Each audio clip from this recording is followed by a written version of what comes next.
Good morning. सो आज हम CSS के नेक्स्ट पार्ट में पहुंच गए हैं। कल हमने CSS में कुछ स्टाइल देना सीखा था, कैसे स्टाइल दिया जाता है। आज हम उसी पार्ट को आगे बढ़ाते हुए कुछ और सीखेंगे। तो चलिए पहले देखते हैं। पहले हम बात करते हैं कि CSS जो होती है, एक सेकेंड ड्रॉ करते हैं इसको। हाँ, तो जो CSS है, CSS का मतलब है कैस्केडिंग कैस्केडिंग स्टाइल शीट। ये जो CSS है, ये प्रोवाइड करती है beautification beautification to the elements of HTML। HTML अभी तक हमने सीखा। HTML क्या है? हाइपर टेक्स्ट मार्कअप लैंग्वेज है जो स्ट्रक्चर तैयार करती है, structure of website, web page. किसी वेब पेज का स्ट्रक्चर तैयार करती है HTML। जैसे हमने हेडिंग देना है तो H1 to H6 tag use किए जाते हैं, ठीक है। उसी तरह पैराग्राफ लिखना है, इमेज लगानी है, ठीक है। टेबल बनाना है, टेबल में टी आर है, TH है, TD है, ये सब टैग्स यूज किए जाते हैं टेबल बनाने के लिए।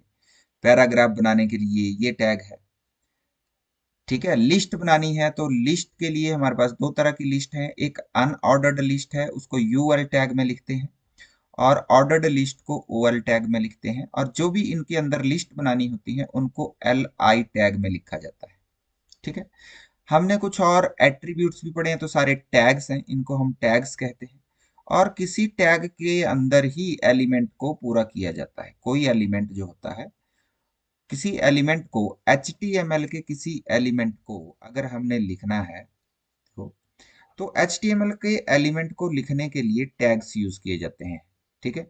कुछ टैग ऐसे होते हैं जो एम्प्टी टैग होते हैं, और कुछ जो होते हैं वो कंप्लीट टैग होते हैं। जैसे टैग यहाँ पे स्टार्ट हुआ और उस टैग को क्लोज भी करना पड़ेगा, ये है कंप्लीट टैग, ठीक है। और जो टैग एम्प्टी है वो टैग ओपन तो हो जाते हैं लेकिन क्लोज नहीं होते। जैसे ब्रेक लगानी है, हमने BR एंटर करते हैं ना हम कीबोर्ड से, तो BR लगाते हैं, ये एम्प्टी टैग है, इसको क्लोज करने की जरूरत नहीं है। इमेज टैग, इसको भी क्लोज करने की जरूरत नहीं है, ठीक है। तो इस तरह से कुछ टैग एम्प्टी टैग होते हैं जो जिन्हें क्लोज करने की जरूरत नहीं होती, क्लोज नहीं करना है हमने इनको, ठीक है। उसी तरह एलिमेंट्स के अंदर किसी एलिमेंट को जब टैग के बीच में लिखा जाता है, जैसे IMG, इमेज को लिखा, तो इमेज के अंदर एक इमेज है, एक ए टैग है, इन दोनों को ध्यान से देखना। ये टैग तभी कंप्लीट होंगे जब इनको कुछ एट्रीब्यूट्स दिए जाएंगे। एट्रीब्यूट्स, एट्रीब्यूट्स क्या होते हैं? जो जरूरी है इनके लिए, बिना इनके ये काम नहीं करेंगे। देखो, एट्रीब्यूट्स अगर हम इमेज की बात करें तो देखो, इमेज कहाँ से आनी है? इमेज बतानी भी तो पड़ेगी। आपने अपने लैपटॉप में इमेज रखी है, उसका सोर्स देना पड़ता है, और एट्रीब्यूट देने के बाद इक्वल टू लगा के इन्वर्टेड कॉमा में लिखा जाता है, ठीक है। इमेज का एट्रीब्यूट एक SRC पढ़ा है हमने, एक कॉमा लगाएंगे ALT पढ़ा है हमने, अल्ट इन्वर्टेड कॉमा में लिखेंगे, सॉरी यहाँ कॉमा लगाने की जरूरत नहीं। और अल्ट जो होता है अल्टरनेट टेक्स्ट होता है, इसके साथ विड्थ और हाइट भी होती है। इसकी विड्थ इन्वर्टेड कॉमा में लिखेंगे, जो भी विड्थ देनी है, हाइट इसको भी इन्वर्टेड कॉमा में लिखेंगे। तो ये सारे एट्रीब्यूट्स हैं इमेज टैग में, ठीक है। इनमें जो कंपलसरी है वो है आपका सोर्स टैग। ये देखिए, ये जो सोर्स टैग है ये तो देना ही पड़ेगा, बाकी आप चाहे ना भी दें, ऑप्शनल होते हैं। तो सोर्स टैग है जो हमें सोर्स बताता है कि फाइल का सोर्स क्या है। वैसे ही ए टैग के अंदर हमारे पास जो इंपॉर्टेंट एट्रीब्यूट है वो है HREF, हाइपरटेक हाइपरलिंक रेफरेंस। कहाँ से देना है उसको, बराबर है इक्वल टू लगा के इस तरह से दिया जाता है। और भी एट्रीब्यूट्स ए के अंदर आते हैं, जैसे टारगेट आ जाता है, उनकी बात बात हम फिर बाद में करेंगे। तो ये कुछ टैग्स हैं, ये तो खैर क्लोज होता है tag, image tag empty tag है, ठीक है। कुछ टैग हमने पढ़े हैं जो ब्लॉक होते हैं, कुछ एलिमेंट ब्लॉक एलिमेंट होते हैं, बताए हैं मैंने आपको। और कुछ इन लाइन एलिमेंट होते हैं। इन लाइन एलिमेंट क्या होते हैं? पहले ब्लॉक है, जैसे H1 स्टार्ट किया हमने हेडिंग और कुछ भी लिखा यहाँ पे और H1 को क्लोज कर दिया। अब आप इसके आगे कुछ लिखेंगे, मान लो इसके आगे IMG लगाएंगे, जो भी इमेज लगानी है, ये पैराग्राफ कुछ भी लगाते हैं, तो ये H1 लिखा तो आपने एक लाइन में, लेकिन आप देखेंगे इमेज नेक्स्ट लाइन में आएगी, या इमेज की जगह आप पैराग्राफ देते वो भी नेक्स्ट लाइन में आएगा। क्यों आएगा? क्योंकि H1 पूरी लेंथ को कवर कर लेता है। ठीक है, तो H1 जहां भी लिखा होगा ये ब्लॉक एलिमेंट है, पूरी स्क्रीन को जो कवर करता है। अगला टैग चाहे आपने इसके साथ ही दिया है, ऑटोमेटिकली वो नीचे जाएगा। ठीक है, वैसे ही पैराग्राफ भी होता है, ये भी ब्लॉक लेवल एलिमेंट है। लेकिन इनलाइन एलिमेंट क्या होते हैं? जो एक ही लाइन में आ सकते हैं। कैसे? जैसे हमने इमेज लगाया, इमेज टैग, ठीक है, जो भी यहाँ सोर्स दिए, उसके बाद आपने कुछ स्पैन टैग दे दिया। ठीक है, तो आप देखेंगे ये और स्पैन, ये दोनों एक ही लाइन में आएंगे जब तक पूरी लाइन कवर नहीं हो जाती। ठीक है, अगर इसमें इतना कंटेंट लिखा है स्पैन में कि वो एक लाइन से आगे जा रहा है, तो वो दूसरी लाइन में उसकी आधी लाइन नीचे चली जाएगी, लेकिन इमेज यहाँ लगेगी जो भी है। अगर वो बड़ी है तब तो स्पैन ऑटोमेटिकली नीचे आएगा, लेकिन जब तक ये पूरी लाइन को कवर नहीं करेगा, तब तक जो अगला इनलाइन एलिमेंट है वो अगली लाइन में नहीं जाएगा। हाँ, लेकिन अगर आप पैराग्राफ देते हैं, वो तो ब्लॉक लेवल एलिमेंट है, तो वो पीछे भी कवर करेगा, आगे भी कवर करेगा। आपने यहाँ पे इनलाइन एलिमेंट लगाया है, ये क्योंकि ब्लॉक लेवल एलिमेंट है, ये पूरी लाइन चाहिए, इसको पूरी स्क्रीन चाहिए पैराग्राफ को, यहाँ से यहाँ तक। तो ना इसके पीछे जो भी लिखा होगा, इसके पीछे जो भी लिखा है ये इमेज, ये इसको भी एक्सेप्ट नहीं करेगा, इसके बाद भी जो लिखा होगा उसको भी एक्सेप्ट नहीं करेगा, ऑटोमेटिकली निचली लाइन में आएगा यहाँ पैराग्राफ। ठीक है, ये तो था एलिमेंट्स। लेकिन हमने तो सिर्फ एलिमेंट्स लिखे हैं। इन एलिमेंट्स को कलर देना, बॉर्डर देना, ठीक है, बैकग्राउंड कलर देना, ये सब इसके स्टाइल कहलाते हैं। ठीक है, अब जो स्टाइल है उसके लिए हम CSS यूज करते हैं। किसी एलिमेंट को स्टाइल देना है, आपके वेब पेज की ब्यूटिफिकेशन करनी है, उसमें हम CSS का यूज करते हैं। तो CSS हमने देखा था, CSS या तो हम डायरेक्ट भी यूज कर सकते हैं, जैसे हमने पैराग्राफ स्टार्ट किया और मान लो इस पैराग्राफ को हम स्टाइल देना चाहते हैं, तो हमने यहाँ पे देना है स्टाइल, एट्रीब्यूट की तरह देना है, और एट्रीब्यूट के आगे इक्वल टू लगता है, और जो भी इसकी प्रॉपर्टी देनी है वो इन्वर्टेड कॉमा में लिखी जाती है। तो स्टाइल देने के लिए किसी एलिमेंट को हम एक प्रॉपर्टी देते हैं और फिर उस प्रॉपर्टी की वैल्यूज दी जाती है। ठीक है, और फिर सेमी कॉलन लगा के क्लोज किया जाता है उस प्रॉपर्टी को। तो सबसे पहले हम पैराग्राफ को प्रॉपर्टी देते हैं, मान लो कलर, COLOR, कलर इसकी एक प्रॉपर्टी है। कौन सा कलर देना है उसकी वैल्यू देनी है, मान लो व्हाइट या कुछ भी colour, by default black colour होता है।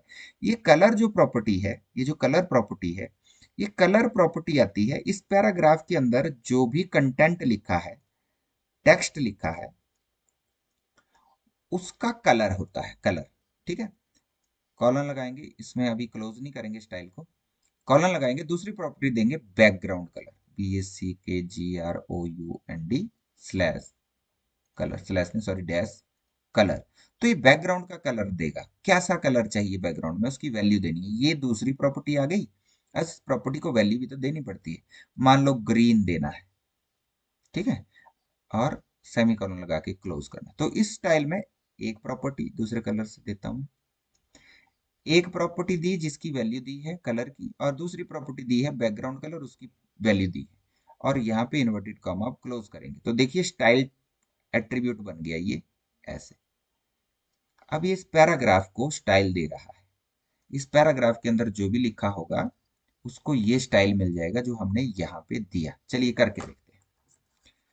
सबसे पहले नोटपैड ओपन करेंगे, इस नोटपैड में हम HTML का जो मेन प्लेट है उसको लगा लेते हैं, और बॉडी के अंदर हम इसको सबसे पहले तो H1 देते हैं, H1, और लिखते हैं CSS ट्यूटोरियल्स। चलिए ये तो बन गया हमारा H1 हेडिंग। अब इसको सेव करूंगा मैं, तो सेव करने का तरीका क्या है? सेव करने का तरीका है, यहाँ पे मैं CSS का एक ट्यूटोरियल बनाया है, चलिए इसमें यूज करता हूँ TUT 1 की जगह 2.html। डॉट लगा के HTML लिखा जाता है। नोटपैड है अगर वहां पे तो आपको एक्सटेंशन देनी पड़ेगी, लेकिन क्योंकि हम नोटपैड प्लस प्लस यूज कर रहे हैं तो tut2 लिख के यहाँ पे हम इसका टाइप दे देंगे हाइपर टेक्स्ट मार्कअप लैंग्वेज। तो यहाँ पे डॉट HTML लिखने की जरूरत नहीं है। अगर ये ऑप्शन नहीं है सेव एज टाइप की, तो आपने क्या लिखना है, डॉट HTML लिखना है। चलिए सेव करते हैं। अब देखिए ये बन गई हमारी, इसको ओपन करते हैं। ये बन गया हमारा CSS ट्यूटोरियल जो हमने यहाँ H1 में लिखा। दिखता सिर्फ वो है जो बॉडी टैग के अंदर लिखा जाता है। ये जो ऊपर HTML हेड है ये आपको नहीं दिखेगा, सिर्फ ये टाइटल दिखेगा। जो टाइटल आपको कहाँ दिखना है, यहाँ देखिए ऊपर, ये CSS ट्यूटोरियल, यहाँ पे डेवलपर टूल ऐसा ही कुछ हमने लिखा है। देखिए CSS डेवलपर टूल, यहाँ पे मैं जो भी लिख दूं CSS माई टूल्स, सेव करूंगा, जाके रिफ्रेश करूंगा तो माई टूल्स बन गया हेडिंग में, यहाँ टाइटल में। तो चलिए ये तो था H1। अभी पैराग्राफ दे के देखते हैं। Paragraph, this is my paragraph and the paragraph element is a block label element. This means the paragraph need the entire length, entire length of the screen, screen की पूरी लेंथ इसको चाहिए होती है। ये लिखा मैंने, क्लोज किया, सेव किया। तो चलिए ये हमारी वेबसाइट बन गई। ठीक है, इसी तरह पहले जो वेबसाइट बनती थी HTML में, उनमें कोई कलर ब्यूटिफिकेशन नहीं होती, होती थी थोड़ी बहुत। हालांकि HTML में भी ऐसा था कि HTML के द्वारा भी हम पुराने टाइम में कलरिंग देते थे, इस तरह से कलर चेंज कर देते थे, बोल्ड कर देते थे। कि बोल्ड करने का भी तो तरीका है ना हमारे पास। मान लीजिए पैराग्राफ को बोल्ड करना है तो हम बी लिखते हैं। अब ये बी का मतलब बोल्ड, आई लिखेंगे तो इटैलिक हो जाएगा। इस सिर्फ कहाँ तक बोल्ड करना है, क्लोज भी तो करना पड़ेगा। यहाँ पे मेरे को क्लोज करना है, तो क्लोज टैग है ये। ठीक है, ओपन टैग क्लोज टैग। ठीक है, तो ये हो गया हमारा पैराग्राफ बोल्ड। सेव करूंगा, देखिए यहाँ रिफ्रेश करूंगा, पैराग्राफ हो गया बोल्ड। ठीक है, तो ये थोड़े से स्टाइल हम HTML में दे सकते हैं, लेकिन मेन स्टाइल हम CSS में देते हैं। और मैंने एट्रीब्यूट्स भी बताए आपको। इमेज के लिए कुछ एट्रीब्यूट्स हम यूज करते हैं, जैसे पैराग्राफ के लिए तो कोई एट्रीब्यूट हमें जरूरत नहीं पड़ती यूज करने की। लेकिन जब हम CSS की बात करते हैं स्टाइल की, तो हम स्टाइल को यहाँ भी दे सकते हैं, STYLE स्टाइल, एट्रीब्यूट की तरह। और एट्रीब्यूट की का नाम लिखा जाता है, इक्वल टू लिखा जाता है, और इन्वर्टेड कॉमा में उसकी सारी वैल्यू लिखी जाती है।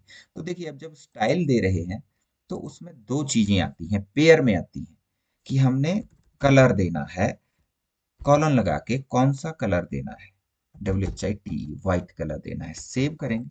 अब आप देखेंगे कि इस पैराग्राफ को किसको कलर जाता है। कलर जब हम बोलेंगे तो इसका मतलब है जो टेक्स्ट लिखा हुआ है इसको कलर जाता है व्हाइट। चलिए सेव करते हैं। आप देखेंगे यहाँ से व्हाइट हो गया, गायब हो गया। इसको मैं हाईलाइट करता हूं तो देखो दिख रहा है ना। हमें अब नहीं दिख रहा है क्योंकि व्हाइट कलर व्हाइट पेज के ऊपर नहीं दिखेगा। चलिए और करते हैं, क्योंकि यहाँ पर पहली प्रॉपर्टी खत्म हो गई, मुझे दूसरी प्रॉपर्टी लगानी है। तो अब मुझे सेमी कॉलन लगा के दूसरी प्रॉपर्टी देनी है। तो मैं इसको बैकग्राउंड कलर दे देता हूं ताकि ये दिखे। डार्क कलर देना पड़ेगा, बैकग्राउंड कलर। और कलर की वैल्यू देने के लिए कॉलन लगाना है। और बैकग्राउंड चलिए मैं ग्रीन कर देता हूँ, सेव करता हूँ। अभी आप देखेंगे ये इसको बैकग्राउंड कलर मिल गया। आप देखेंगे पैराग्राफ हालांकि मैंने इतना लिखा था, इतना सा, लेकिन इसने जो पैराग्राफ कंटेंट है देखिए पूरा लेफ्ट टू राइट कवर किया हुआ है। ठीक है, अब मैं अगर इसके बाद कोई इमेज लगा देता हूं IMG, ठीक है, IMG को एट्रीब्यूट देना पड़ता है, जरूरी है, SRC। और एट्रीब्यूट देने के बाद उसकी वैल्यू लिखी जाती है जो भी है। तो एट्रीब्यूट में यहाँ सोर्स की वैल्यू क्या आएगी, चलिए IMG/abc.jpg। सेव करता हूँ। ये इमेज है तो नहीं, तो यहाँ पे आएगी भी नहीं, लेकिन मैं रिफ्रेश करता हूँ। देखिए इमेज निचली लाइन में आ रही है, क्योंकि इमेज है नहीं इसलिए ये शो नहीं कर रही। जब ऐसी कोई इमेज रख दूंगा मैं इमेज फोल्डर में, तो वो शो कर जाएगी।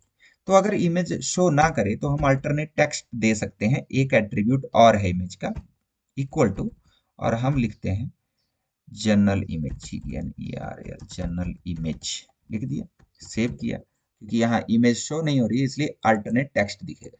ठीक है, चलिए। तो हम स्टाइल की बात करें, बाकी बात नहीं करेंगे, अभी हम स्टाइल की बात करते हैं। तो हमने स्टाइल ऐसे दे दिया इसको। ठीक है, दो प्रॉपर्टी दी है, कलर प्रॉपर्टी उसकी वैल्यू दे दी, फिर दूसरी प्रॉपर्टी बैकग्राउंड कलर की प्रॉपर्टी दे दी, और दो प्रॉपर्टी के बीच में सेमी कॉलन से उसको सेपरेट किया जाता है। तीसरी प्रॉपर्टी और देता हूं मैं, चलिए। सेमी कॉलन लगाना पड़ेगा तीसरी प्रॉपर्टी देने के लिए। प्रॉपर्टी का नाम लिखेंगे, और प्रॉपर्टी का नाम है, मान लीजिए कौन सी प्रॉपर्टी दें हम, फॉन्ट साइज दे देते हैं, साइज फॉन्ट साइज देते हैं। अभी फॉन्ट साइज कितना देना है, कॉलन लगाऊंगा मैं, मान लो 30 px देता हूँ, सेव करता हूँ। देखिए अभी फॉन्ट छोटा है, अब ये बड़ा हो जाएगा, ये देखिए। ठीक है, साइज बड़ा कर सकता हूँ मैं फॉन्ट का, कॉलन लगाता हूँ। अब फॉन्ट फैमिली चेंज कर सकता हूँ, फॉन्ट फैमिली होता है मतलब फॉन्ट कौन सा देना है आपने, जैसे इसको दे देते हैं, कर्सिव दे देते, CURSIVE, कर्सिव दे देता हूँ मैं, सेव करता हूँ। फॉन्ट फैमिली एक और प्रॉपर्टी है, और कौन सा है, जैसे हमारा वर्ड एलिमेंट होता है, वो सॉरी वर्ड होता है, इसमें ये होती है वैल्यू फॉन्ट की, कितने सारे फॉन्ट है, कोई भी फॉन्ट दे सकते हैं, अल्जेरियन देंगे हम। पहले इसको कर्सिव को दे के देख लेते हैं, सेव करूंगा। जब हम खोलेंगे वेब पेज को और रिफ्रेश करूंगा, देखिए ये जो फॉन्ट है ये चेंज हो जाएगा। इसको मैं रिफ्रेश, देखिए कर्सिव आ गया। ठीक है, तो फॉन्ट फैमिली फॉन्ट को चेंज करती है। हमने पढ़ा अभी एक और फॉन्ट का नाम, जिसका नाम था ALGERIAN, अल्जेरियन। चलिए ये डाल के देखें, ALGERIAN, अल्जेरियन, सेव करते हैं। अभी इसको सॉरी इसको रिफ्रेश करते हैं, तो अल्जेरियन आ गया। ठीक है, तो इस तरह से हम फॉन्ट को भी चेंज कर सकते हैं। अब मैंने क्या सोचा कि ये जो मेरा पैराग्राफ है, इसके चारों ओर बॉर्डर भी दे सकता हूँ। तो कल हमने ऐसी प्रॉपर्टी देखी थी, तो बॉर्डर भी दे सकते हैं इसको। चलिए BORDER, कैप्स में आ गए, BOR बॉर्डर देते हैं। अब बॉर्डर कौन सा देना है, तो बॉर्डर के लिए हमारे पास जनरली कुछ स्टाइल्स है। मान लीजिए बॉर्डर की हम विड्थ देते हैं, border dash WIDTH, border width कितनी देनी है, कितनी मोटाई देनी है। मान लीजिए मैं 1 px करता हूँ और सेव करता हूँ। अभी आप देखेंगे, इसको रिफ्रेश करेंगे तो बॉर्डर कुछ भी नहीं दिख रहा है मेरे को। क्यों नहीं दिख रहा है, क्योंकि हमें इसको ये भी तो बताना है कि बॉर्डर अगर आप दे रहे हैं तो बॉर्डर का स्टाइल भी तो देना है, border style BORDER, border STYLE, border style कौन कौन से होते हैं, डैश्ड, सॉलिड या डॉटेड, जैसे भी देना है। चलिए मैं इसको दे लेता हूँ, सॉलिड को रिफ्रेश करता हूँ। अभी भी हमें दिख नहीं रहा, क्योंकि हमने ये नहीं बताया कि बॉर्डर को कलर कौन सा देना है। अभी इस प्रॉपर्टी को क्लोज करता हूँ, अगली प्रॉपर्टी देता हूँ border colour, COLOR, border colour देता हूँ मैं इसको ब्लैक, BLACK, ब्लैक, सेव करता हूँ। अभी देखो तीन प्रॉपर्टी दी मैंने, बॉर्डर की मोटाई 1 पिक्सल, बॉर्डर का स्टाइल सॉलिड, बॉर्डर का कलर ब्लैक, सेव किया। हम इसको रिफ्रेश करेंगे, नहीं आया, कुछ दिक्कत है, देखते हैं क्या है प्रॉब्लम।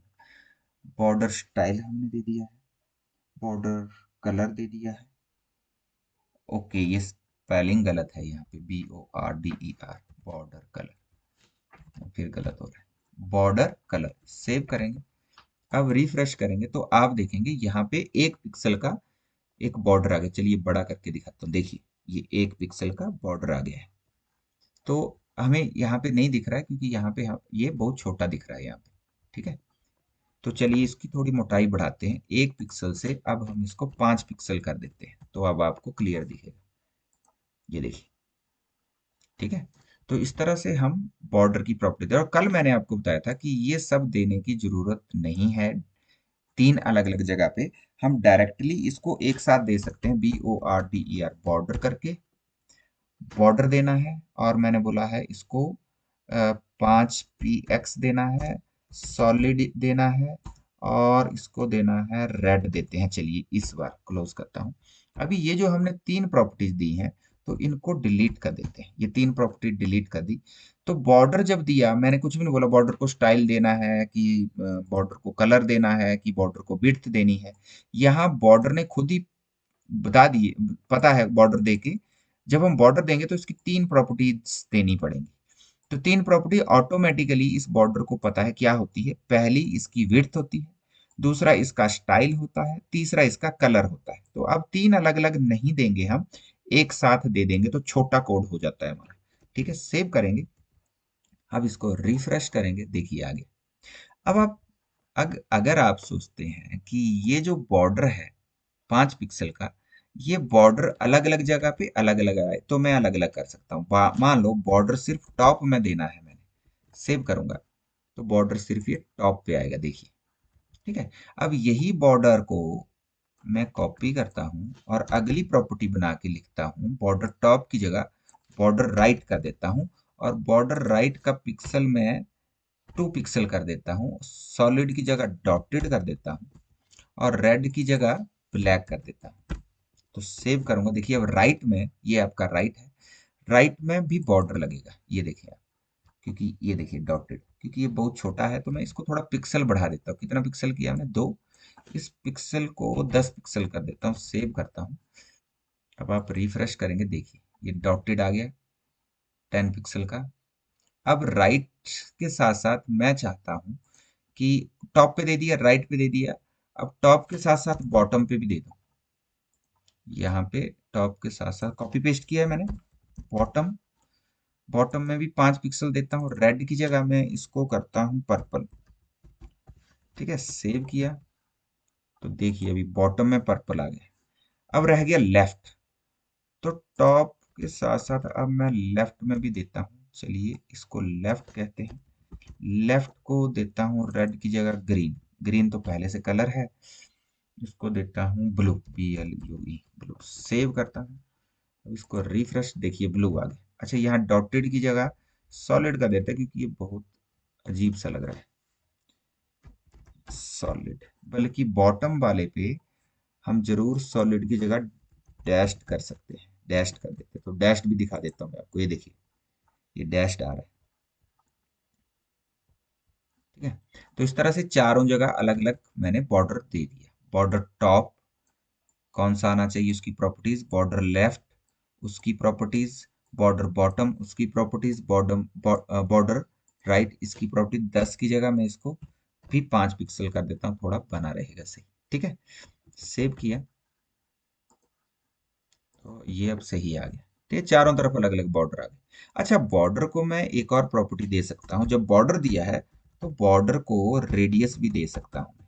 रेडियस कितना पिक्सल देना है, 5 px। चलिए सेव करता हूँ। अभी ये जो कॉर्नर्स है ना, ये जो आपको कॉर्नर्स दिख रहे हैं, ये वाले रेडियस में ये चेंज हो जाएंगे। ठीक है, आप देखिए, ये देखिए दिख रहा है ये। ठीक है, अब इसकी पिक्सल बढ़ा देता हूँ मैं, 5 की जगह 15 पिक्सल का देता हूँ और रिफ्रेश करता हूँ। देखिए ये देखिए कितना गोल हो गया। आप चाहें तो 15 की जगह 55 भी कर सकते हैं। सेव करेंगे, ये देखिए कितना हो गया यहाँ पे। तो कभी कभी जरूरत पड़ जाएगी आपको इसकी भी। खैर अभी तो अच्छा नहीं लग रहा है, तो आप ऐसा भी कर सकते हैं। चलिए मैं इसको फिर से 5 पिक्सल का देता हूँ, सेव करके। तो इस तरह से हम प्रॉपर्टीज दे सकते हैं। ठीक है, स्टाइल के लिए ये तो था कि एक एलिमेंट को दिया हमने। ठीक है, हम इस एलिमेंट को, जो हमने ये प्रॉपर्टीज दी हैं, अगर हर एक एलिमेंट में हर पैराग्राफ के लिए देनी पड़ी है तो ये बहुत लंबा कोड हो जाएगा। तो हम स्टाइल को देखिए, अब स्टाइल जो था, ये जो हमने स्टाइल दिया है, इस स्टाइल को हम बोलते हैं इनलाइन CSS। इसको हम बोलते हैं इनलाइन CSS। कल मैंने आपको बताया था कि स्टाइल जो है, ये जो स्टाइल हमने दिया है, ये जो एक एलिमेंट के अंदर, एक एक एलिमेंट के अंदर दे रहे हैं, ये वेब पेज को बहुत लंबा कर देगा। तो इसलिए हमें स्टाइल को हेड में भी दे सकते हैं, हेड के अंदर भी स्टाइल को दे सकते हैं। जो बॉडी के ऊपर लिखा गया है हेड, उसमें क्या करते हैं, उसमें स्टाइल टैग ओपन करते हैं और स्टाइल टैग क्लोज करते हैं, सॉरी क्लोज करते हैं। और फिर हम इसकी प्रॉपर्टीज देते हैं। किसको देनी है, मान लो पैराग्राफ को देनी है, तो पैराग्राफ स्टार्ट करेंगे, फिर करली ब्रैकेट्स करेंगे, इसके अंदर सारी प्रॉपर्टीज वैल्यूज लिखेंगे और करली ब्रैकेट को क्लोज कर देंगे। ठीक है, इससे क्या फायदा है देखिए मैं बताता हूँ। अभी इस स्टाइल को मैं हटा देता हूँ, मान लीजिए हटा दिया। अभी इसको हेड में देना है, मैंने बोला हेड में देना है, STYLE स्टाइल, STYLE स्टाइल को क्लोज किया और इसके बीच में हम यहाँ पे देंगे स्टाइल। देखिए ये ऐसे नहीं दिया जाता, ये यहाँ तक है। ओके, तो अभी मुझे इन्वर्टेड कॉमा क्लोज कर देना है। अभी मुझे ये सारी प्रॉपर्टीज किसको देनी है ये नहीं है पता, तो अभी के लिए मैं कंट्रोल इसको कमेंट कर देता हूँ।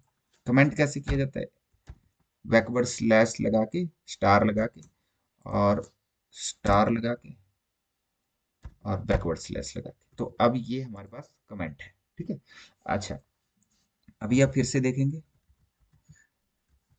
ये सारी प्रॉपर्टीज यहाँ से गायब हो गई।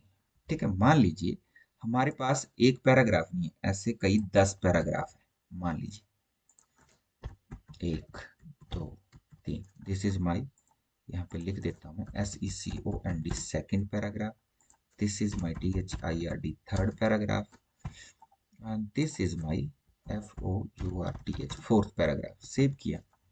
अब इन पैराग्राफ को अगर मुझे प्रॉपर्टी देनी हो तो ये सबको अलग अलग प्रॉपर्टी देनी पड़ेगी। अब मैं क्या करता हूँ, ये ऊपर हेड में देने का फायदा क्या है कि मुझे यहाँ स्टाइल में क्या बताना है कि पैराग्राफ को प्रॉपर्टी देनी है, तो मैं पी लिखूंगा, पी टैग है तो इसलिए पी ही लिखूंगा।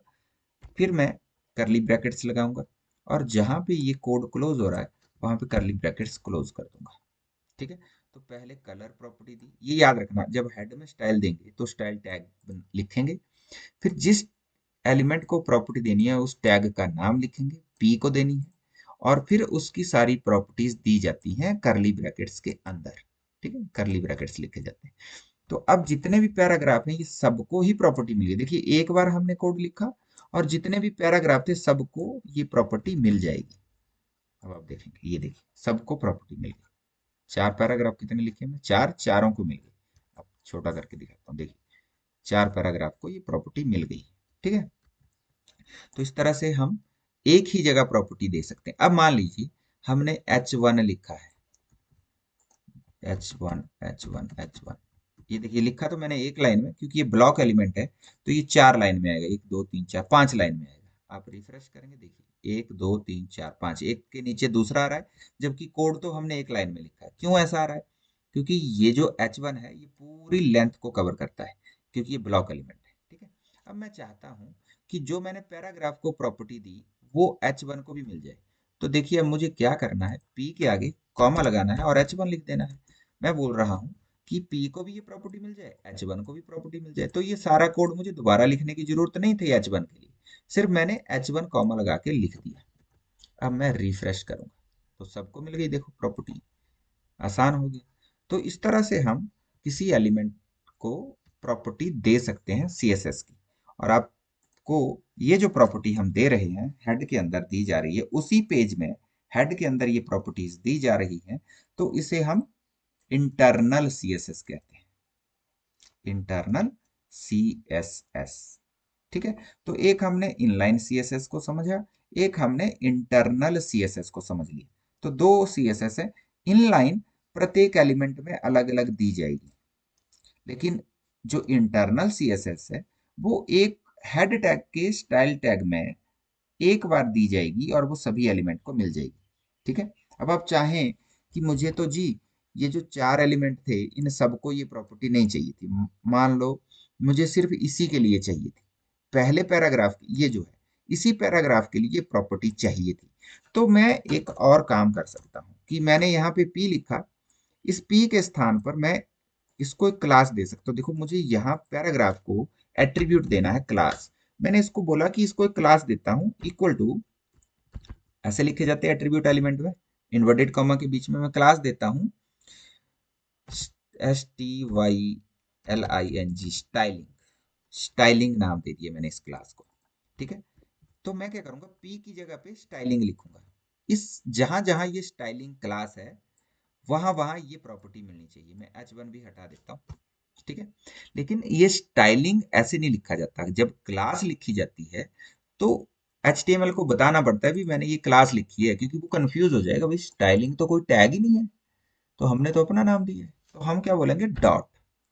कि अब HTML को पता है कि ये स्टाइलिंग क्या है, ये किसी एलिमेंट को क्लास दी हुई है, वो ढूंढनी है इसने, और फिर जहां इसको स्टाइलिंग मिल जाएगी उस एलिमेंट को ये वाली प्रॉपर्टीज दे देगा। चलिए सेव करते हैं। अभी आप देखेंगे कि हमने पहले पैराग्राफ को ही ये क्लास दी है, बाकियों को नहीं दी है। अब ये जो स्टाइलिंग है ये किसी पैराग्राफ को नहीं मिल रही है, सिर्फ उसी एलिमेंट को मिलेगी जिसकी स्टाइलिंग क्लास है। रिफ्रेश करेंगे, देखिए सबकी क्लास, इनको किसी को क्लास नहीं दी थी मैंने, तो इसलिए मैंने सिर्फ एक को दी है, ये इसको मिल गई। अब आप चाहें ये स्टाइलिंग H1 को भी दे सकते हैं, तो इसको भी सेम क्लास दे दो। ठीक है, इसको क्लास दे दी, स्टाइलिंग सेव करेंगे। देखिए अब इस बैच H1 को भी मैंने सेम क्लास दी है, तो ये एलिमेंट क्या है, ये स्टाइल ढूंढेगा कि कहाँ पर स्टाइलिंग क्लास है, तो इसको H1 में मिल रही है, इसको पैराग्राफ पहले पैराग्राफ में मिल रही है, इन दोनों को सेम स्टाइल दे देगा ये वाला। तो रिफ्रेश करते हैं, देखिए इसको भी मिल गया। अब जिस चीज को आप मान लीजिए लास्ट पैराग्राफ को भी मैं क्लास दे देता हूँ सेम, ये सेम क्लास दे दी स्टाइलिंग। और अब मैं इसको रिफ्रेश करता हूँ, देखो इसको भी मिल गई। किसको दी थी हमने, तीसरे पैराग्राफ को, एक दो तीन, हाँ तीसरे पैराग्राफ को, देखिए मिल गई। तो इस तरह से हम क्लास सेलेक्टर यूज कर सकते हैं, हम डायरेक्ट एलिमेंट के नाम से कर सकते हैं, लेकिन जब भी क्लास देनी है तो आप डॉट लगा के देंगे। आप आईडी भी दे सकते हैं। अब क्लास का क्या फायदा था कि क्लास किसी भी एलिमेंट को दे सकते हैं। ठीक है, अच्छा अभी क्लास हटा देते हैं, या इसको कमेंट कैसे करें, इसको कमेंट, अच्छा चलिए छोड़िए, इसको फिलहाल ऐसे ही करते हैं। इसको क्लास दे दी थी हमने, क्लास को हटा देता हूँ और यहाँ से भी क्लास को हटा देता हूँ। अब मैंने क्या किया था, यहाँ ये दिया था पैराग्राफ को। ठीक है, सेव किया और रिफ्रेश किया, सारे पैराग्राफ को आ गई, और कॉमा देके मैंने H1 को भी दिया था, सेव और रिफ्रेश। ठीक है, इस तरह से। अब मैं चाहूं तो आईडी भी दे सकता हूं, देखो अब इस पैराग्राफ को आईडी इज इक्वल टू लिख देता हूं न्यू। तो अब मुझे यहाँ न्यू लिखना पड़ेगा, न्यू। लेकिन जैसे क्लास के लिए डॉट लगाया था, आईडी के लिए हैश लगाएंगे सेव। जिस जिसकी आईडी, अब जिस जिसकी आईडी नहीं है, देखो एक स्टाइल में एक आईडी एक ही पर्सन को दी जा सकती है। आप सेम आईडी दूसरे पैराग्राफ को या दूसरे किसी एलिमेंट को नहीं दे सकते। ये डिफरेंस है आईडी और क्लास में। क्लास तो कईयों को दी जा सकती है, ये सेम क्लास कई एलिमेंट्स को दी जा सकती है, लेकिन आईडी सिर्फ एक को ही दी जाएगी, ये याद रखना। अभी मैंने हैश लगाया तो स्टाइल ने समझ लिया कि मुझे आईडी ढूंढनी है, किस नाम से, न्यू नाम से, और जहां मिल जाएगी उस एलिमेंट को ये स्टाइल दे देना है।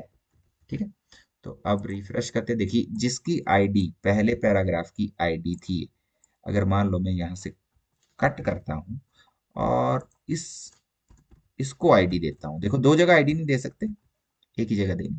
रिफ्रेश करेंगे, अगर मान लो मैं एक आईडी इसको भी सेम आईडी दे देता हूँ और रिफ्रेश करता हूँ, एक second, ID is equal to new, दो आईडी तो दी नहीं जाती। अगर मैं इसको दे दूं, चलिए तो आईडी भी उठा रहा है। जनरली आईडी हम सिर्फ एक को ही दे सकते हैं, कुछ गड़बड़ हुई है तो देखेंगे क्या प्रॉब्लम है, अभी के लिए छोड़ देते हैं इसको। तो हमने कुछ सिलेक्टर्स समझ लिए। तो देखिए आईडी और स्टाइल में, ए सॉरी, क्लास में ये डिफरेंस था कि क्लास हम कई एलिमेंट्स को दे सकते हैं और आईडी हमें एक ही एलिमेंट को देनी पड़ेगी। ठीक है, चलिए सेव करते हैं। अब समझते हैं इस बात को कि ओह, sorry, अब इस बात को समझ लेते हैं कि हम क्या पढ़ रहे थे अभी तक। हमने बोला हेड के अंदर जब हम स्टाइल देते हैं तो हमें स्टाइल को टैग के अंदर देना है, और स्टाइल देने के बाद हमें ये भी बताना है कि एक स्टाइल किसको दिया जा रहा है। तो हम एक सिलेक्टर यूज करेंगे, सिलेक्ट करेंगे कि कौन है जिसको ये जो करली ब्रैकेट्स के अंदर प्रॉपर्टीज वैल्यूज हैं जिसको ये देनी है, वो सिलेक्टर यूज करना। तो सिलेक्टर क्या हो सकता है, कोई एलिमेंट हो सकता है। एलिमेंट क्या है, जैसे पैराग्राफ एलिमेंट है, H1 एलिमेंट है ना, IMG एलिमेंट है, और क्या है, जो भी है, स्पैन एलिमेंट है। ठीक है, तो ये एलिमेंट सिलेक्टर कहे जाते हैं। अगर मैं P लिखता हूँ, H1 लिखता हूँ, टेबल लिखता हूँ, टेबल रह गया, लिस्ट लिखता हूँ, ये सब एलिमेंट्स हैं HTML के। तो एलिमेंट को लिख दिया, मान लो एलिमेंट है P, तो ये प्रॉपर्टी एलिमेंट्स को मिलेंगी। ठीक है, आप चाहें तो दूसरा सिलेक्टर होता है हमारा क्लास सिलेक्टर। हम क्लास बनाकर दे सकते हैं। तो जब क्लास सिलेक्टर लिखना है तो डॉट और क्लास का नाम लिखना है, जो भी आपने नाम दे रखा है क्लास को। ठीक है, ABC क्लास दे रखी है, XYZ दे रखी है, बनाना दे रखी है, एप्पल दे रखी है, जो भी है, तो डॉट एप्पल लिखना पड़ेगा। अगर क्लास का नाम एप्पल दे रखा है आपने तो डॉट एप्पल, बनाना दे रखा है तो डॉट बनाना। तीसरा हमने देखा सेलेक्टर है ID सिलेक्टर, और ID को लिखने के लिए हैश लगाना पड़ेगा और ID नेम लिखना पड़ेगा, जो भी ID को नाम दिया है आपने हैश लगा के लिखना पड़ेगा। ध्यान रहे, जो ID है, ID सिर्फ एक को ही दी जाती है, वन, और यूनिक होगी, लेकिन क्लास मैनी एलिमेंट्स को दी जा सकती है। ठीक है, या आपको तीसरा बताया था ग्रुप सिलेक्टर। ग्रुप में क्या था, सिर्फ एक एलिमेंट नहीं दिया हमने, एक एलिमेंट कॉमा लगा के H1 दे दिया, कॉमा लगा के टेबल दे दिया। अब यहाँ करली ब्रैकेट लगाएंगे, इसके अंदर जो भी प्रॉपर्टीज वैल्यूज दी होंगी ये इन तीनों एलिमेंट्स को मिल जाएगी। तो यहाँ पे ग्रुप करके लिखा है हमने, तीन लिखे हैं, तो ये ग्रुप सिलेक्टर हो सकता है। तो सिलेक्टर क्या क्या हो सकते हैं, एलिमेंट सिलेक्टर हो सकता है, क्लास सिलेक्टर हो सकता है, ID सिलेक्टर हो सकता है, या ग्रुप सिलेक्टर हो सकता है, जिसमें ग्रुप बहुत सारे एलिमेंट्स को एक साथ प्रॉपर्टी देता है। ये सेम प्रॉपर्टी इन तीनों को मिल जाएगी। ठीक है, तो ये है स्टाइल के बारे में। अभी तक हमने इन लाइन देखा, जिसमें हम पर एलिमेंट को दे रहे हैं बॉडी के अंदर जाके, बॉडी के अंदर जाके एक एक एलिमेंट को इनलाइन स्टाइल दे रहे हैं। इसको हम इनलाइन स्टाइल या इनलाइन CSS कहते हैं। और जो हेड में दी गई, वो एक साथ सभी को दी जा सकती है, बार बार कोड लिखने की जरूरत नहीं है। उसको इंटरनल कहते हैं, इंटरनल CSS। और एक एक्सटर्नल होती है, वो हम सेपरेट फाइल बनाते हैं, सेपरेट फाइल बना के CSS देते हैं। उसको हम कल देखेंगे। सेपरेट फाइल जब भी बनाएंगे, मान लो हमने स्टाइल नाम से बनाई है एक फाइल, और ये कौन सी फाइल है, CSS की फाइल।